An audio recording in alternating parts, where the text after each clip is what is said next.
நேரம் பார்த்து பிறருக்கு உதவும் விருச்சிக ராசி அன்பர்களே. முயற்சிகள் தீவிரமாக இருந்தாலும் சிலவற்றிலேயே வெற்றி பெறும் வாய்ப்பு ஏற்படும். வேலைப்பளு அதிகரிக்கும். உங்கள் பொறுப்புகளில் அதிக கவனம் செலுத்துவது நல்லது. உத்தியோகத்தில் உள்ளவர்கள் தங்கள் பணியில் கவனமாக இருப்பது அவசியம். சிறிய தவறும் கூட அதிகாரிகளின் பார்வையில் பெரியதாக தோன்றக்கூடும்.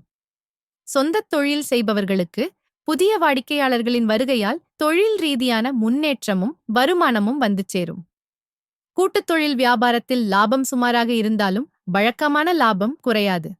கூட்டாளிகளுடன் ஆலோசித்து தொழிலை விஸ்தரிக்க முடிவு செய்வீர்கள். குடும்பத்தில் அமைதி நிலவினாலும் சிறு சிறு பிரச்சனையும் ஏற்படத்தான் செய்யும். கலைஞர்கள் சக கலைஞர் மூலம் புதிய வாய்ப்பை பெறுவர். பங்குச்சந்தை வியாபாரம் சுமாராக நடைபெறும். சிறப்பு பரிகாரம்: இந்த வாரம் புதன்கிழமை நவக்கிரகத்தில் உள்ள புதன் பகவானுக்கு நெய் தீபமிடுங்கள்.